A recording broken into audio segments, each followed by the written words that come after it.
Hi cuties! வாங்க iron box detail பார்க்கலாம். அது எப்படி யூஸ் பண்ணுறதுன்னு நான் இதில சொல்றேன். நான் ப்ளீஸ் பிராண்டில் 3000 சீரிஸ் தான் யூஸ் பண்ணுறேன். 2400 watts, 300 ml capacity water tank. Maximum level வரைக்கும் தான் நம்ம வாட்டர் ஃபில் பண்ணணும். அதுக்கு மேலே ஃபில் பண்ணக்கூடாது. இது வாட்டர் லீக்கேஜ் கிடையாது. 8 செகண்ட்ஸ் மேலே ஆட்டோமேட்டிக்காக இதுவே ஆஃப் ஆகிடும்.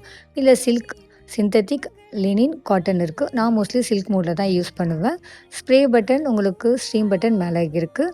எக்கோ மோட் உங்களுக்கு ஸ்டீம் இல்லாமல் யூஸ் பண்ணுறதுக்கும், அது மட்டும் இல்லாமல் உங்களுக்கு அயர்ன் பாக்ஸில் வந்து ஹோல்ஸில் டஸ்ட் இருந்தால் அதை க்ளீன் பண்ணுறதுக்கு கேல்சி க்ளீனும் உங்களுக்கு இதில் கொடுத்துருக்காங்க. ஃப்ரண்ட்டில் இருக்கிற அட்ஜஸ்ட் பண்ணிங்கன்னா இந்த ஆப்ஷன்லாம் நீங்கள் யூஸ் பண்ணிக்கலாம். ஒன்ஸ் நீங்கள் யூஸ் பண்ணதுக்கு அப்புறமா வாட்டர்ஸ் எல்லாமே வெளியே ட்ராப் அப் பண்ணிட்டு நீங்கள் வைக்கணும். அப்போ தான் அயர்ன் பாக்ஸோட லைஃப் நல்லாயிருக்கும். அயர்ன் பாக்ஸோடைய லிங்க் வேணும்னா கமெண்ட் பாக்ஸில் லிங்க்னு சென்ட் பண்ணுங்கள். நான் உங்களுக்கு டீட்டெயில் அனுப்புகிறேன். சாரி பிளேட் பீட்டிங் ஆன்லைன் ஆஃப்லைன் கிளாஸஸ்க்கு ஆஃபர் போகுது. டிஎம் பண்ணுங்கள். நான் உடனே உங்களுக்கு டீட்டெயில் சென்ட் பண்ணுறேன். மறக்காமல் என்னோட சேனலை ஃபாலோ பண்ணுங்கள், ஷேர் பண்ணுங்கள். பாய்.